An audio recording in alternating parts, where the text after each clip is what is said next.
Hello sir, welcome to YoYo TV. Hi అండి, thank you. Srikanth garu అనేసరికి first అడగాల్సింది ఏంటంటే, ఇండస్ట్రీకి వచ్చినప్పటి నుంచి ఇప్పటి వరకు కూడా అదే గ్లామర్తో ఉన్నారు సార్. అది ఎలా సాధ్యం? ఎనీ సీక్రెట్స్ అంటే ఏం లేదు. అంటే జనరల్గా ఏంటంటే బేసికల్గా మనం కొంచెం ఫిజిక్ మెయింటెనెన్స్ అనేది డెఫినెట్గా ఉంటుంది. ఫుడ్ కంట్రోల్ నాకేంటంటే బేసికల్గా ఫుడ్ కంట్రోల్ ఎక్కువ. నేను అవుట్ సైడ్ ఫుడ్ అసలు తినండి, ఓన్లీ ఇంట్లో ఫుడ్డే. నేను షూటింగ్స్కి వెళ్ళినా కూడా క్యారేజ్ వచ్చేస్తుంది నాకు. ఇప్పుడు కాదు, గత 20 years నుంచి కూడా నాకు అదే అలవాటు. అవుట్ సైడ్ ఫుడ్ తిన్నాను, ప్లస్ జంక్ ఫుడ్స్ తిన్నాను, నాన్ వెజ్ ఎక్కడ పడితే అక్కడ తిన్నాను. ఇంట్లో అది కూడా ఇంట్లో ఉంటేనే. ఇంకా అవుట్డోర్ ఏదన్నా వెళ్తే తప్పక అవి కూడా చాలా జాగ్రత్తగా మెయింటైన్ చేస్తాం అనమాట. అది అవ్వచ్చు, లిటిల్ బిట్ ఎక్సర్సైజ్ అనేది ఎప్పుడు జనరల్గా ఉంటుంది. అది అవ్వచ్చు, టెన్షన్స్ పెట్టుకోను, అదే టెన్షన్స్ ఉండకుండా. ఒకవేళ టెన్షన్స్ ఉన్నా కూడా దాన్ని కమప్ అయ్యి మనం దాన్ని మళ్ళీ పాజిటివ్గా తెచ్చుకోవడం, అది అవ్వచ్చు. సో కర్ణాటకలో పుట్టి అక్కడే చదువుకొని సో తెలుగు ఫిలిం ఇండస్ట్రీకి ఎందుకు రావాలనిపించింది సార్? తెలుగు కాబట్టి తెలుగు ఫిలిం ఇండస్ట్రీకి రాగలిగాను. అంటే నేను పుట్టింది కర్ణాటకలోనే, గంగావతి అనే ప్లేస్. అక్కడ చిన్నప్పటి నుంచి నేను అక్కడే చదువుకున్నాను. ఆంధ్రప్రదేశ్ అంటే కానీ తెలియదు నాకు, ఆంధ్ర కూడా తెలియదు. ఎప్పుడో 2-3 times వచ్చి ఉంటానేమో నేను ఇక్కడ అటు సైడు. బట్ అక్కడే పుట్టి పెరగడం, అక్కడే ఫ్రెండ్స్. ఎందుకంటే తెలుగు వాళ్ళు అందరూ కలిసి అక్కడ సెటిల్ అయిన వాళ్ళు, అక్కడ వ్యవసాయం చేసుకోవడానికి వెళ్ళిన వాళ్ళు. ఈవెన్ మై ఫాదర్ కూడా వ్యవసాయం. అలా అక్కడ కుటుంబాలు స్థిరపడడం, మేము అక్కడే పుట్టడం, అక్కడే ఎడ్యుకేషను. అలా ఎడ్యుకేషన్ చేసేప్పుడు ఏంటంటే అక్కడ అప్పట్లో రామారావు గారి ఫిల్మ్స్ బిగినింగ్, తర్వాత చిరంజీవి గారి ఫిల్మ్స్ వచ్చాయి. ఖైదీ దగ్గర నుంచి నాకు సినిమా మీద ఇంట్రెస్ట్ బాగా డెవలప్ అయింది. బాగా హెవీ సినిమా పిచ్చి వాళ్ళు అంటారు చూడండి, అలా తయారైపోయింది. సో దీంతో ఆ ఇంట్రెస్ట్తో నేను కూడా వెళ్ళాలి సినిమాల్లోకి అని చెప్పి ఆ 10th ఆ టైంలోనే చిరంజీవి గారి సినిమా ఖైదీ వచ్చిందండి. నేను 10th చదువుతున్నాను అప్పుడు. చిరంజీవి గారి ఖైదీ రావడం, తర్వాత ఇంట్లోంచి పారిపోయి మెడ్రాస్ వెళ్ళిపోవడం, అది చాలామంది తెలిసి ఉంటుంది. అక్కడికి వెళ్ళి ఒక 4 రోజులు పిచ్చాపాటికి తిరిగి అక్కడ అన్ని ప్రాబ్లమ్స్కి ఫేస్ చేసిన తర్వాత ఇంక ఇది కరెక్ట్ కాదు మనం అని మళ్ళీ బ్యాక్ వచ్చేసేసి డిగ్రీ ఫినిష్ చేసి ఫిల్మ్ ఇన్స్టిట్యూట్ చేసి ఎంటర్ అయ్యానమాట ఇండస్ట్రీకి. ఇది మొత్తం అప్పటి నుంచి. ఇది చిరంజీవి గారి ఫ్యాన్, మీరు చాలా పెద్ద ఫ్యాన్, మా అందరికీ తెలిసిన విషయమే. అయితే ఇండస్ట్రీకి రాకముందు నుంచే ఫ్యానా మీరు ఆయనకి? ఇండస్ట్రీకి రాకముందు నుంచే నేను అదే చెప్తాను. ఖైదీ ముందు నుంచే, బట్ ఖైదీ దగ్గర నుంచి బాగా స్ట్రాంగ్ ఇది అయిపోయింది అనమాట. అంతకుముందే కొత్తల రైడ్ కానీ చాలా సినిమాలు మేము చూసేవాళ్ళం బిగినింగ్ అంతా. ఖైదీ దగ్గర నుంచి ఏంటంటే హార్డ్ కోర్ ఫ్యాన్స్ అయిపోయాం అనమాట. ఇంకా పొద్దున్నే వెళ్ళిపోవడం, సినిమాకి వెళ్ళిపోవడం. అప్పటి నుంచి ఇంకా ప్రతి రిలీజ్ సినిమా మార్నింగ్ షోకి వెళ్ళిపోవడం, గ్యాంగ్ వేసుకుని. బళ్ళారి అని మాకు అక్కడికి 60 kilometers ఉండేది, మేము పుట్టిన గంగావతి అనే ఏరియాకి. అక్కడ నుంచి 60 kilometers చెప్పి ఒక ఇంట్లో చెప్పకుండా వెళ్ళిపోవడం, ఇంట్లో వాళ్ళు తిట్టడం ఇవన్నీ జరిగాయి, చాలా జరుగుతాయి. సో అలా వెళ్ళి గ్యాంగ్ వెళ్ళి అక్కడ సినిమాలు చూసి అలా చేసేవాడు. అందుకని ఏంటంటే బిగినింగ్ నుంచే అసలు ఇన్స్పిరేషన్ నాకు చిరంజీవి గారు ఇండస్ట్రీకి రావడానికి. ఆ ఇన్స్పిరేషన్ లేకపోతే నేను ఇండస్ట్రీలో ఇట్లా మీ ముందు మాట్లాడేవాడు కాదేమో. అందుకనే ఆయన ఒక సపరేట్గా నాకు. చిరంజీవి గారి వల్ల మనం ఒక గొప్ప నటుని చూస్తున్నాం అనమాట, మేము చూస్తున్నాము. కొన్నట్టు ఏముంది కానీ, బట్ నాకు ఇంట్రెస్ట్ అన్న ఫీల్డ్లోకి నేను రాగలిగాను. చిరంజీవి గారు సినిమాలు చూసి నాకు ఈ సినిమా మీద ఇంట్రెస్ట్ కలగడం, లేకపోతే ఏ పోలీస్ డిపార్ట్మెంట్ అని కూడా నాకు బాగా ఇష్టం. చాలా సినిమాల్లో పోలీస్ క్యారెక్టర్ చేసి ఉంటారేమో మీరైతే. కోఇన్సిడెంట్గా వస్తా ఉన్నాయి, చేస్తానే ఉన్నాం. అది కూడా నేను పాజిటివ్ ఉంటేనే చేస్తాను. పోలీస్ డిపార్ట్మెంట్ కూడా నెగిటివ్ షేడ్స్ ఉన్నాయి, పోలీసులు విలన్గా అటువంటి నేను చేయను. జనరల్గా పాజిటివ్ ఉంటేనే చేస్తాను. ఓకే. సో ఇండస్ట్రీకి రాకముందు ఇంట్లో వాళ్ళు తిట్టడము వద్దని చెప్పడం ఇదంతా జరిగింది. సో వన్స్ ఇంకా మెంటల్గా ఫిక్స్ అయిపోయిన తర్వాత ఇండస్ట్రీకి రావాలని. తిట్టడాలు అని ఏమి లేదు కదండి, బట్ నీ ఇష్టం. బట్ ఎడ్యుకేషన్ ఫినిష్ అయిన తర్వాత ఇల్లు అని సలహా మాత్రం ఇచ్చారు. నేను అన్నాను ఎడ్యుకేషన్ ఫినిష్ అయిపోయింది, 2 years ట్రై చేస్తా, లేదు అంటే ఓకే నేను ఎలా అని ఏంటి అనేది అప్పుడు ఆలోచిద్దాం, 2 years ట్రై చేస్తాను నేను అని చెప్పి నేను 6 months ఇన్స్టిట్యూట్ చేశాను, film institute, Madhu film institute. ఆ టైంలోనే పూరి జగన్నాథ్ కూడా క్లాస్మేట్ అనమాట. అప్పుడు నాకు 6 months పూరి జగన్నాథ్ ఉన్నాడు, ఆయన మానేశాడు, నేను ఎంటర్ అయ్యాను అనమాట. అప్పుడే కలిసి అప్పటి నుంచి ఫ్రెండ్స్ అనమాట. ఆ మధు ఫిల్మ్ ఇన్స్టిట్యూట్ 6 months చేసిన తర్వాత ఇమ్మీడియట్గా నాకు పీపుల్స్ ఎన్కౌంటర్లో అవకాశం వచ్చింది. No gap. నేను 2 years అడిగాను ఇంట్లో వాళ్ళని, నాకు 1 yearలోనే మొత్తం వచ్చేసింది, ఆఫర్ వచ్చింది. పీపుల్స్ ఎన్కౌంటర్ నుంచి అది చూసి ఎవరో చేస్తున్నారు, శ్రీకాంత్ కొత్త కుర్రాడు వచ్చాడంటే బాగా చేస్తున్నాడు, పీపుల్స్ ఎన్కౌంటర్లో నక్సలైట్ లీడర్గా చేస్తున్నాడు, అని చెప్పి నాకు మధురానగర్లో అవకాశం వచ్చింది, నలుగురు హీరోలో ఒక హీరోగా. భార్గవాడ్స్ ఫిలిం కోటి రామకృష్ణ గారి డైరెక్షన్లో. ఇంకా తర్వాత 2 years గ్యాప్ ఉన్నాను, ఏమీ రావట్లేదు సినిమాలు, వెయిట్ చేస్తున్నాను. ఇంకా ఏంటి హీరోగా సినిమా బాగుంది, సినిమా సక్సెస్ అయినా సరే నాకు ఆఫర్స్ రావట్లా. దగ్గర 6-7 months వెయిట్ చేశాను. అప్పుడు నాకు విలన్గా సీతారత్న గారు అబ్బాయి ఈవి గారు పిలిపించి విలన్గా చేయాలన్నారు. అయ్యి బాబు ఇదేంటి మనం హీరో కదా అనుకుంది. అంటే మీరు ముందే హీరోగా అంటే విలన్ హీరో అని ఏం అనుకోలేదు ఇండస్ట్రీకి రాకముందు? అంటే జనరల్గా ఎవరన్నా సరే నేను క్యారెక్టర్ చేస్తాను అని రాము, హీరోగానే. ఇప్పుడు మీరు ఎవరన్నా నేను హీరోయిన్ అయిపోవాలనుకుంటారు, హీరో అయిపోవాలని మనం అనుకుంటాం జనరల్గా. అలా వచ్చి తర్వాత ప్రాక్టికల్గా ఆలోచిస్తే మనం ముందు సెటిల్ అవ్వాలి ఇండస్ట్రీలో. అంటే బ్యాక్గ్రౌండ్ లేదు నాకు, ఎవ్వరు లేరు, నాకు ఎవ్వరు తెలియదు అసలు ఇండస్ట్రీకి వచ్చినప్పుడు. అలా బ్యాక్గ్రౌండ్ లేదు మనకి. అప్పుడప్పుడు నేనే ఆలోచించుకొని మనమే ముందుకు రావాలి అని కష్టపడాలి అని చెప్పి ఏదో క్యారెక్టర్ ముందు సెటిల్ అవ్వాలి ఇండస్ట్రీలో అని చెప్పేసి అలా చేసుకుంటూ వెళ్ళాను. సీతారత్న గారు అబ్బాయి అనే ఫిలిము. సో అంటే మీకు అప్పుడు ఫస్ట్ మూవీయే హీరోగా చేశారు, తర్వాత విలన్గా వచ్చేసరికి రిసీవింగ్ ఎలా ఉండింది సార్ మీరు ఫస్ట్? ఏం ఉండదండి, అంటే అప్పుడు మరీ ఫేమ్ ఎక్కువ రాలేదు కదా. ఒక ఫిలిం చేశాను, 2 ఫిలిం చేశాను. సీతారత్న గారు అబ్బాయి బాగా పేరు వచ్చింది విలన్గా. అక్కడ నుంచి నాగార్జున గారిది ప్రెసిడెంట్ గారు పెళ్ళాం, మళ్ళీ వెంకటేష్ గారిది అబ్బాయి గారు కొండపల్లి రాజా, వారసుడు నాగార్జున గారిది, ఇలా కంటిన్యూస్ పెద్ద హీరోల ఫిలిమ్స్. వినోద్ కుమార్ సినిమాలు, అప్పుడు వినోద్ కుమార్ మంచి పొజిషన్లో ఉన్నారు. ఆ సినిమాలు, సుమన్ గారి సినిమాలు, ఇలా వాళ్ళ సినిమాల్లో విలన్గా వచ్చిన అవకాశాలు నేను వచ్చి చేసుకుంటూ వెళ్ళిపోయాను అనమాట. హ్యాపీ, నేను ఎంజాయ్ చేశాను. సో తెలుగు ఫిలిం ఇండస్ట్రీలో మల్టీ స్టారర్ మూవీస్ చేసింది ఎక్కువ మీరే సార్. నాగార్జున గారితో, వెంకటేష్ గారితో, చిరంజీవి గారితో, వాళ్ళతో వర్క్ ఎక్స్పీరియన్స్ ఎలా ఉండేది మీకు? డెఫినెట్గా అండి, ఎందుకంటే లేకపోతే అన్ని సినిమాలు నేను చేసాను కదా. వాళ్ళు చాలా ఫ్రెండ్లీగా ఉంటారు. ఎక్కడ అంటే అప్పట్లో ఉన్న వాళ్ళు ఎంత హ్యాపీగా మాతో, నేను విలన్గా అయినా సరే ఆర్టిస్టులతో ఎంత బిహేవియర్, వాళ్ళు పెద్ద హీరోస్ అప్పటికి, ఆ హీరోలు అయినా సరే వాళ్ళు ఎంత ఫ్రెండ్లీగా ఉండేవాళ్ళు. అవి చూసే మేము నేర్చుకుని ఈరోజు మాతో పాటు ఏ క్యారెక్టర్లు వచ్చినా వాళ్ళతో కూడా మేము ఫ్రెండ్లీగా ఉండగలుగుతున్నాం. ఎందుకంటే వాళ్ళ నుంచే మేము నేర్చుకునేవన్నీ, డెడికేషన్ కానీ, ఈ వర్క్ ఎలా ఏంటి అనేది కానీ ప్రతిదీ వాళ్ళ దగ్గర నుంచి నేర్చుకుని కొత్త దాంట్లో. ఇప్పుడు నాగార్జున గారు కానీ, వెంకటేష్ గారు కానీ, ప్రొఫెషనల్ ఆర్టిస్టులు, చిరంజీవి గారు కానీ, బాలకృష్ణ గారు కానీ, వీళ్ళందరూ కూడా టాప్ స్టార్స్ అనమాట. వాళ్ళని బట్టి మేము నేర్చుకుంటూ వస్తాం. ఓకే, ఇండస్ట్రీలో చాలా కొద్ది మందికి మాత్రమే ఈ పేరు ఉంది, ఆ పేరు ఏంటో చెప్తాను సార్. డైరెక్టర్స్ హీరో అని అంటారు, వాళ్ళలో మీరు కూడా ఉన్నారు, దాని గురించి చెప్పండి సార్. ఒకటండి, నేను ఏంటంటే ఫస్ట్ సబ్జెక్ట్ అయిన తర్వాత డిస్కస్ చేస్తాం. సబ్జెక్ట్ మనకు వర్కౌట్ అవుతుందా, ఏంటి, గెటప్ ఎలా ఉండాలి, ఏం చేద్దాం మనం అనేది.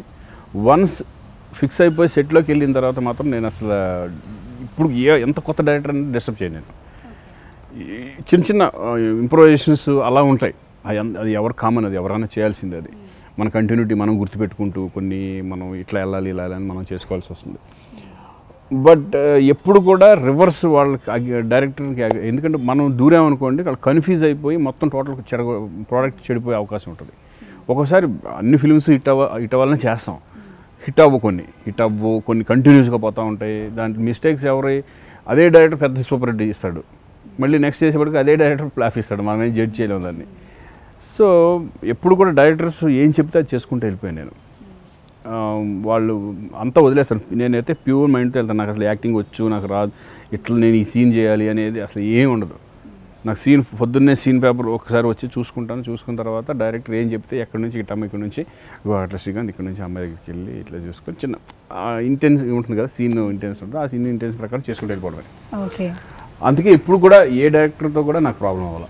ఓకే, అలాగే నెక్స్ట్ ఫెయిల్యూర్ వచ్చినప్పుడు ఎలా రిసీవ్ చేసుకుంటారు, సక్సెస్ వచ్చినప్పుడు ఎలా రిసీవ్ చేసుకుంటారు? అంటే ఒక టైంలో ఫెయిల్యూర్స్ వచ్చినప్పుడు చాలా భయంకరమైన డిప్రెషన్కి వెళ్ళాను నేను ఒక టైంలో. ఇప్పుడు 1998, 97 ఆ ప్రాంతంలో. అంటే కంటిన్యూస్ హిట్స్ చూసినాను అప్పట్లో. ఆ చూసి తర్వాత కంటిన్యూ ఫ్లాప్స్ వచ్చేవాడికి చాలా టెన్షన్ పడ్డాను. ఎందుకంటే అప్పట్లో ఆమె, తాజ్మహల్, పెళ్లి సందడి, ఆహ్వానం, ఎగిరేపారు, మొత్తం అన్ని all super hit movies, continuous hits. సడన్గా దాని తర్వాత కట్ చేస్తే కొన్ని సినిమాలు బాగా డిసప్పాయింట్ చేసినాయి. అంత పెద్ద ప్రొడక్షనే. హిట్ వచ్చిన తర్వాత చాలా జాగ్రత్తగా మళ్ళీ చేసుకుని టైం తీసుకుని చేస్తారు. మాకు అప్పట్లో ఆలోచన ఉండేది కాదు. ఎవరన్నా ఇప్పుడు ఈ సినిమా జరుగుతుంది, ఈ సినిమా జరిగే లోపల 2-3 సినిమాలు, 3-4 సినిమాలు కమిట్ అయిపోయేవాడు. అంటే కథ వినేవాళ్ళ సార్? కథ వినేవాళ్ళం. కథ అనేది కామన్, కథ కామన్. దాన్ని కూర్చుని జడ్జిమెంట్ చేసే ఇది కూడా మాకు అంత నాలెడ్జ్ కూడా అప్పుడు ఉండేది కాదు. ఇప్పుడు జనరేషన్ బాగా షార్ప్ అయిపోయింది. వచ్చినాయి చేసుకుంటూ వెళ్ళడమే అన్ని. ఇప్పుడు లేకపోతే అన్ని సినిమాలు చేయలేం. ఇప్పుడు నేను 120 సినిమాలు చేశానంటే ఆలోచించి నేను డైరెక్టర్ని నమ్మేసేవాడిని. ఇప్పుడు అదే కోడి రామకృష్ణ గారు పెద్ద హిట్లు ఇచ్చిన ఉన్నాయి, ఫెయిల్యూర్ సినిమాలు ఉంటాయి. అది పెద్ద సినిమా అట్లా ఆ డైరెక్టర్ని నమ్మేసి వెళ్ళిపోయేవాడు మనం. కొంతమంది హిట్స్ ఇచ్చాయి, కొంతమంది ఫ్లాప్లు అయ్యాయి అన్నమాట, కొన్ని ఫ్లాప్లు అయ్యాయి అలా.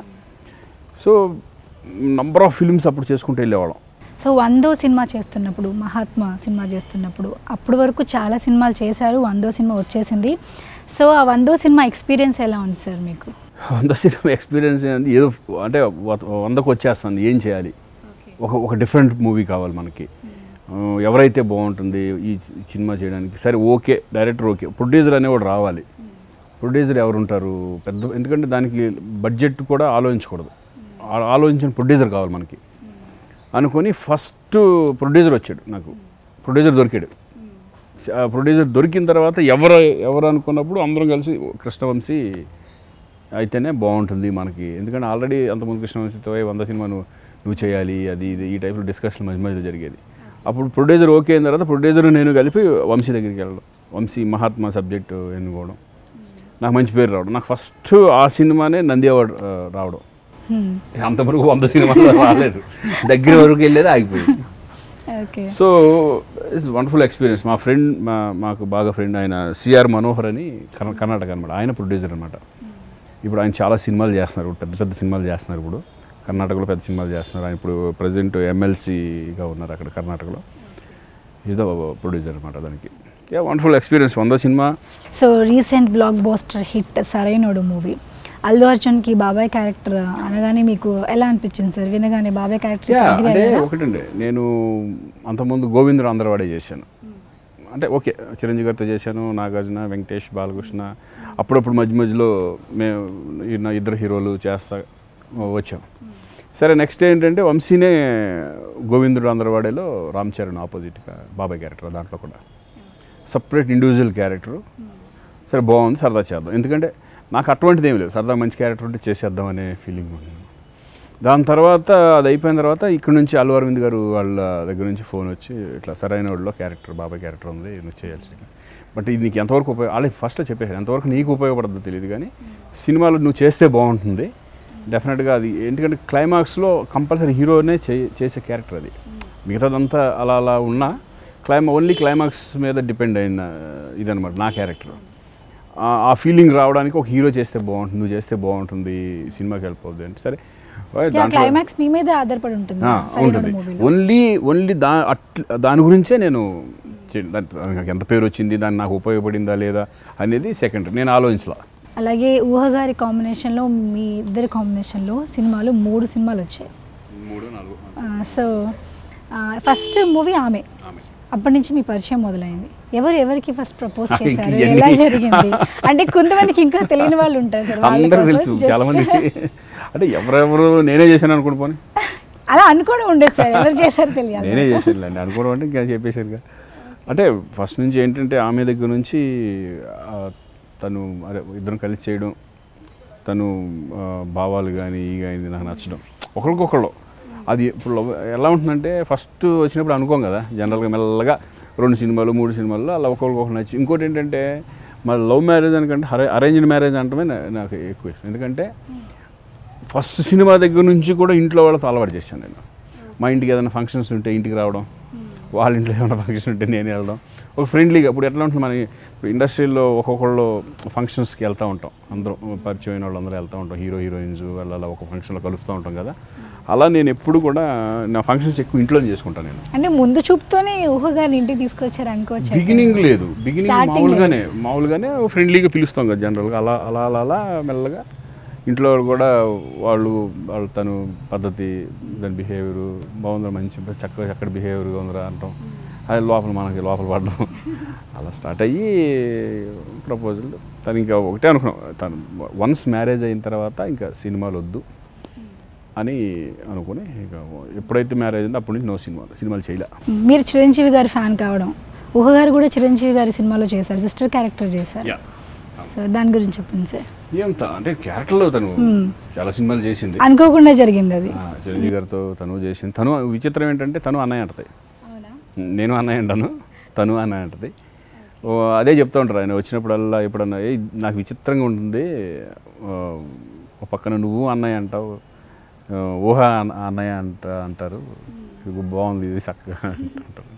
అయితే నాగార్జున గారు ప్రొడ్యూస్ చేస్తున్న మూవీ రోషన్ మీ అబ్బాయి హీరోగా యాక్ట్ చేస్తున్నాడు. తను ఏం చదువుకుంటున్నాడు సార్? ఇప్పుడు ఇంటర్ సెకండ్ ఇయర్ చదువుతున్నాడు, 12th స్టాండర్డ్, ఐసిఐసి సిలబస్ కాబట్టి 12th స్టాండర్డ్ చదువుతున్నాడు, నిర్మలా కాన్వెంట్. యాక్చువల్గా ఏంటంటే ఫస్ట్ అనుకోలే మనం, ఇప్పుడే ఆల్రెడీ ఇండస్ట్రీలో దింపుదామని అనుకోలేదు. అనుకోకుండా జీకే గారు వచ్చి సబ్జెక్ట్ చెప్పడం, ఆ సబ్జెక్ట్ చాలా బాగుంటాం, అది కాకుండా నాగార్జున గారు ప్రొడ్యూసర్ అవ్వడం, అన్నీ చూసి ఆ ఏజ్లో చేయాల్సిన క్యారెక్టరే కాబట్టి ఈ సినిమా ఒప్పుకోవడం జరిగింది.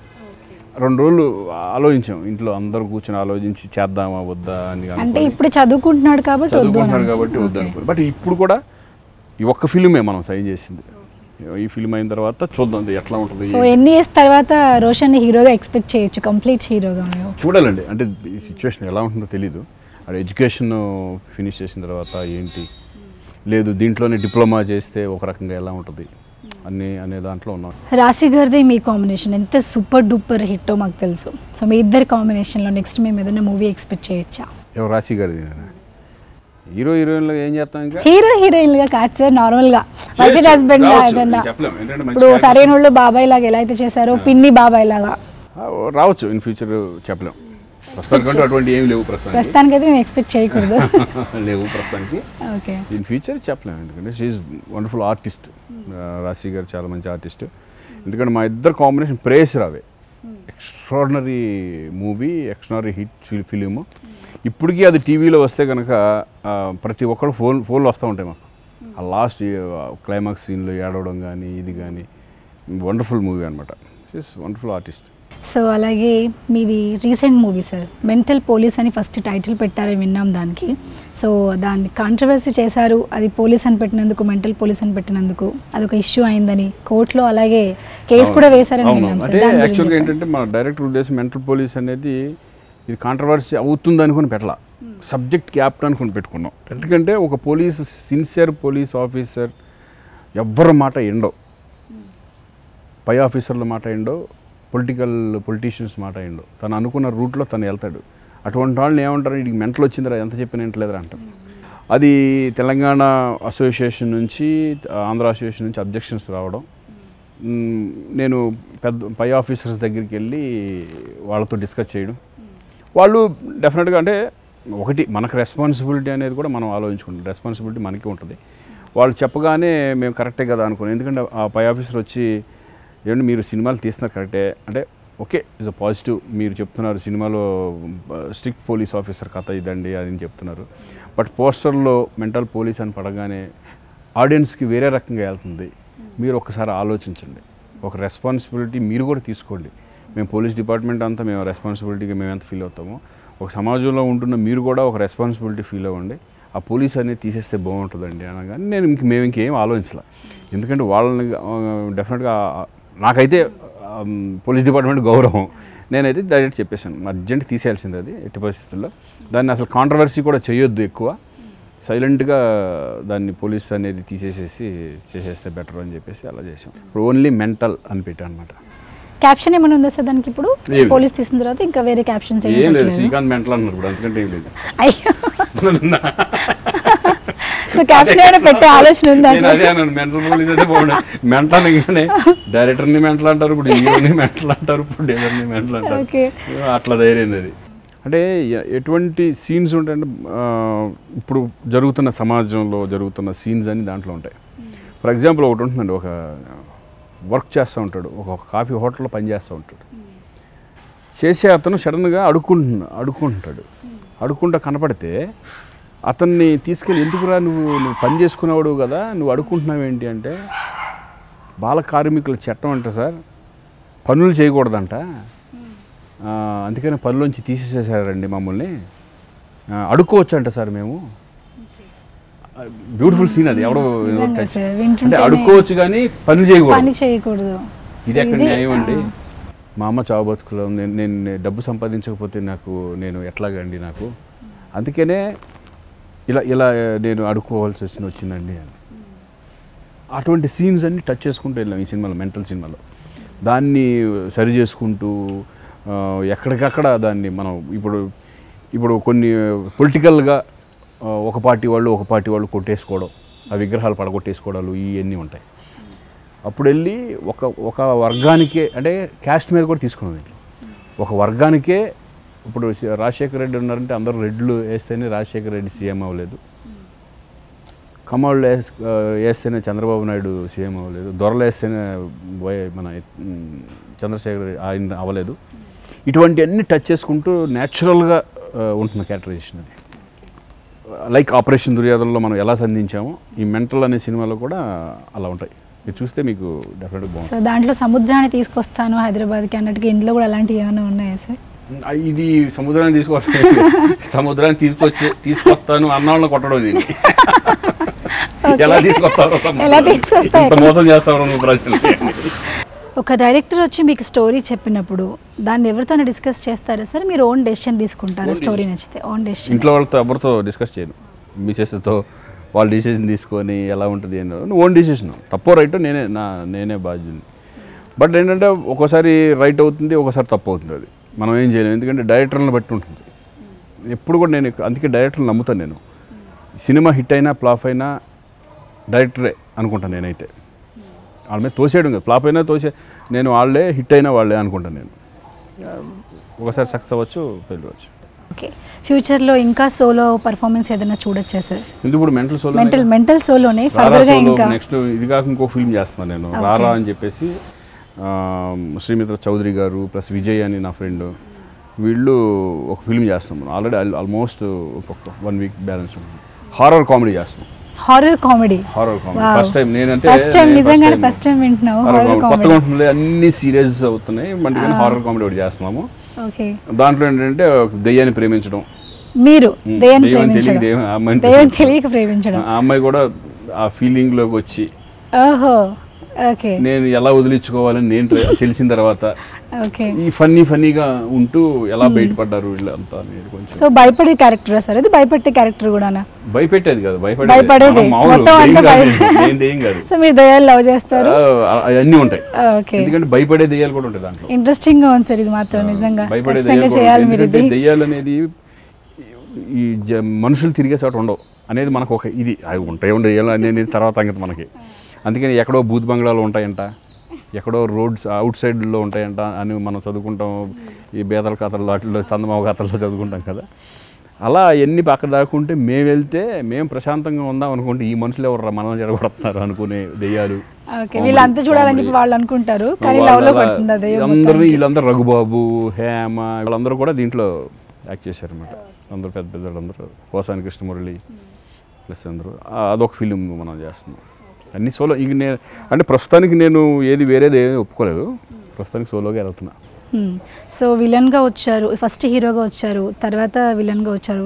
హీరోగా అలరించారు, విలన్గా అలరించారు, ఇప్పుడు సపోర్టింగ్ రోల్స్లో అలరిస్తున్నారు. సో మళ్ళీ ఫ్యూచర్లో ఫుల్లీ విలన్గా క్యారెక్టర్స్ వస్తే చేస్తారా సార్? నేను డెఫినెట్గా చేయొచ్చు, ఏమో దాంట్లో. ఎందుకంటే విలన్ దగ్గర నుంచి వచ్చాను కాబట్టి ఇంకా ఈజీ నాకు. గడ్డాలు పెంచుకొని ఇలా పెట్టుకుని అలా పెట్టుకుని చేసేది మన ఇష్టం అనమాట. నిజంగా సార్, అందుకే మీరు ఏ రోల్ చేసినా అందులో యాప్ట్ అయిపోతారు ఫుల్, కాబట్టి ఇంతమంది అభిమానులు ఉన్నారు. ఎందుకంటే ఒకటండి, మనం ఏమేంటి లైఫ్ లాంగ్ ఆర్టిస్ట్గా ఉండాలని సరదాగా ఎంజాయ్ చేసుకుంటూ దీంట్లోనే అలా వెళ్తూ ఉంటాం. ఎన్ని బిజినెస్లో ఏమున్నా సరే మనకి ఇది అనేది ఒక మెయిన్ ఇది కాబట్టి, ఇంట్రెస్ట్ కాబట్టి హీరోగా జరిగిన రోజులు హీరోగా ఉంటాం, లేకపోతే క్యారెక్టర్లో సరదాగా అన్ని అలా చేసుకుంటూ వెళ్ళిపోతాం. సో చిరంజీవి గారు ప్రజారాజ్యం పార్టీ పెట్టిన తర్వాత చిరంజీవి గారికి కొంచెం మీరు దూరం అయ్యారని విన్నాము, అది నిజమా కాదా? రాజకీయం నాకు సంబంధం లేదుగా, నాకు రాజకీయం ఇంట్రెస్ట్ లేదుగా. అంటే పాలిటిక్స్ వైపు నుంచి చూస్తే దూరం అయ్యారు. పాలిటిక్స్ వైపు నుంచి నాకు ఆయన నన్ను వచ్చి నువ్వు రా అని నన్ను పిలవలేదు. నాకు కూడా అసలు పాలిటిక్స్ నాకు తెలియదు. ఫస్ట్ ఆఫ్ ఆల్ నాకు తెలియదని ఆయనకి తెలుసు. ఆయన నన్ను ఎప్పుడు రమ్మనలేదు, నువ్వు వచ్చి నువ్వు కూడా హెల్ప్ చేయని కూడా ఎప్పుడు అడగల. నన్ను అడిగినా కూడా అడగలని తెలుసు నాకు, ఎందుకంటే నాకు తెలుసు, నా సంగతి తెలుసు. నాకు స్టేజ్ ఫియరు, నాకు మొహమాటం, అటువంటి వాళ్ళు రాజకీయాల్లో పనికిరారు, ఆ టైప్లో ఉంటుంది. అదొక్కటి తప్పితే మిగతా ప్రజారాజ్యం పట్టిన కొన్ని సంవత్సరాలు అంటే ఆయన బిజీలో ఆయన ఉండిపోయారు. అప్పుడప్పుడు మేము ఫంక్షన్లో ఇంటికి వెళ్తాం కలిసి. అదివరకైతే రెగ్యులర్ సినిమాల్లో ఉండేవాళ్ళు కాబట్టి ఎప్పుడు కలిసేవాళ్ళం. రాజకీయాల్లోకి వెళ్ళిన తర్వాత అప్పుడప్పుడు కలుస్తున్నాం.